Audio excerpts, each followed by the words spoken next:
I do want to zoom in on UCLA though, Mhm. because that's a power program. That's a program with a lot of history, and they're now forced into promoting Deshaun Foster from running back coach to head coach at the 11th hour. They're going to go into the Big Ten with Deshaun Foster as their head coach, and the egg on their face of having their sitting head coach plucked by a conference mate to be their offensive coordinator.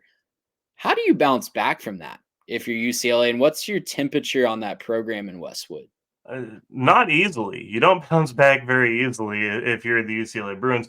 Um, I don't know exactly what I would say is their move here. I mean, obviously, it's you've done what you can to hire what you have now, right? You've got your staff, you've got your guys in place. It's time for spring practices. We're rolling, right? But man, like it's not a great look. I think you kind of have to be okay with being in the middle for a little bit, and that's somewhere where they've been recently in the Pac-12. I They think they're haven't going to be exactly lucky been if they're in the middle next year. well. Yeah, we're forgetting already from the Shadow Realm, right? They can beat like a Nebraska and a Purdue and all those. I mean, not to necessarily throw shade at just those teams, but there's a lot of teams I think UCLA could be better than just on paper. But I think they kind of have to be okay not competing for a little bit while they try to build something. And this is kind of the issue you're seeing with a lot of teams as you see some consolidation is you want to be in a conference where you're actually going to get TV revenue and can support a football program, but that also comes with a cost in that, if you're that brand, it's very unlikely that you're the one moving conferences, right? And if so, it's typically not because of like regular factors. It's typically something bigger going on, right? Like what we saw with Texas and Oklahoma, that wasn't just, oh, the Big 12 is bad. It had a lot more to do with what the SEC was doing and thinking expansion to keep up with the trends, right? And so they got kind of plucked as opposed to looking themselves for the solution. So I think there's a chance that UCLA is going to have to just kind of sit in the middle. And there's going to be a lot of teams like this that just kind of have to sit in the middle where maybe formerly they were for sure 8, 9, 10 win team. And now in a better conference, a lot more competition, they're going to have to kind of take a back seat.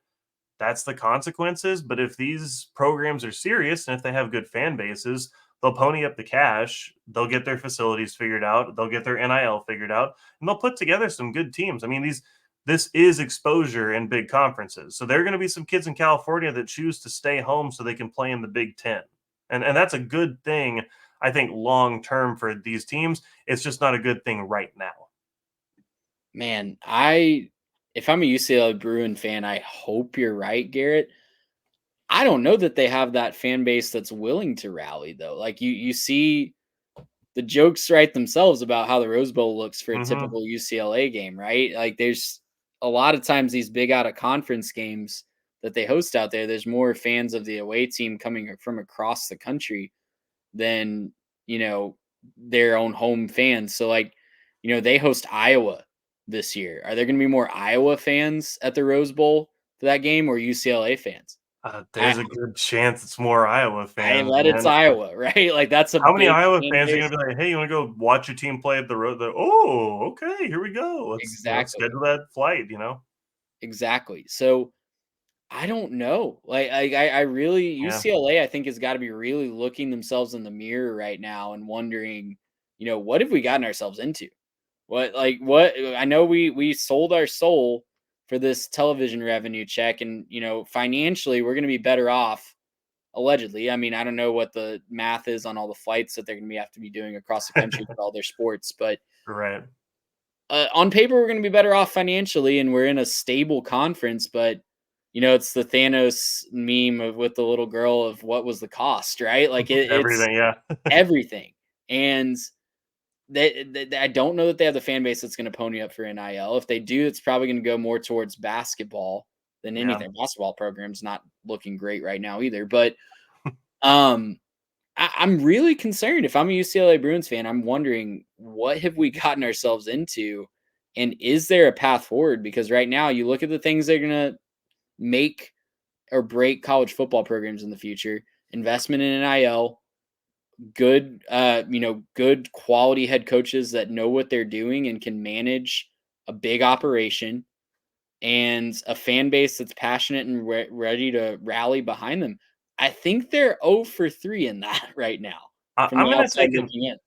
I'm going to take a slightly more optimistic view of the future. And I'm going to go big picture, maybe not just UCLA, but there's a lot of teams that fall into this threshold, right? Where they don't necessarily have the most fan support, not super passionate, maybe more of a basketball school, maybe more of a baseball school, and they're kind of okay with their football team being in the middle.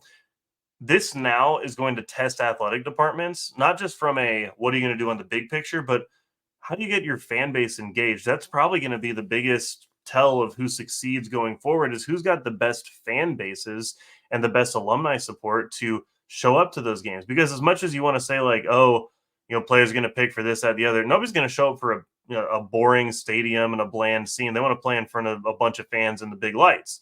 So it's Especially when there's a lot competing for your attention in Los Angeles. right. 100%. And so for UCLA, it might be a struggle, but there's a lot of teams, and UCLA should be among them, that should be thinking, okay, what do I need to do to enhance the fan experience, right? Do I need to lower concessions just to get people in the door?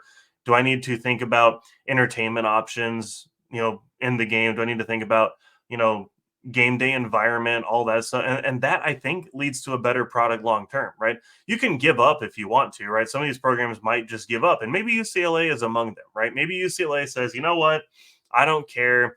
We're gonna do our thing, and if it's not good enough, oh well. And if our fans don't show up, right? And if that's the case, like, okay, don't be good. That's fine. I don't care if UCLA is good or not. If they don't want to be good, they don't have to be, right? But if they want to be good, then they'll put the investment in the program, right? Their athletic department will find a way to get people to show up. There's plenty of people in LA.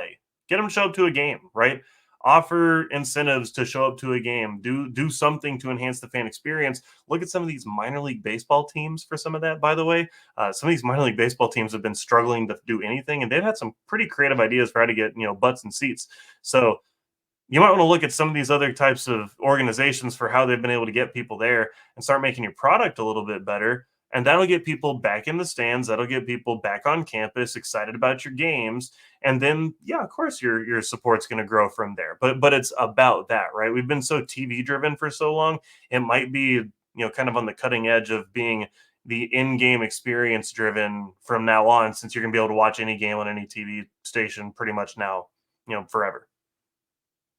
Well, you heard it here first. UCLA is going to rebrand as the Randy's Donuts for one game in fall 2024 to get sell some merch. So, Okay. um, it's going to be fantastic, a fantastic ride for UCLA one way or the other, and it's going to be interesting. And let me be clear: no program is going to be immune from fan fatigue at this point. Sure. I'll just say personal anecdote. I was at a college baseball game on Friday night at a major program, and I heard the chatter behind me was talking. There's a ad on the jumbotron about the NIL collective at this particular school. And if you know this podcast, you can definitely guess what school I'm talking about. But the chatter right behind me was, why on earth would I give these kids my money so that they can have more money to run around with than me?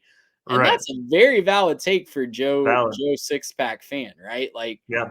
why would I donate to an NIL collective for these 17, 18-year-olds to run around with more walking around money than I have in Yeah. this economy? For, It's for gonna all of it be, to turn into 7 and 5, right? yeah. That's the big thing that I've been saying is since NIL is kicked up, you're looking at a lot of teams who are going to end up being 7 and 5, 6 and 6 teams. Donors are going to stop if they're really. I'm shelling out millions and millions and millions a year collectively for 7 and 5 and an appearance in the Independence Bowl. Like I'm not doing that anymore.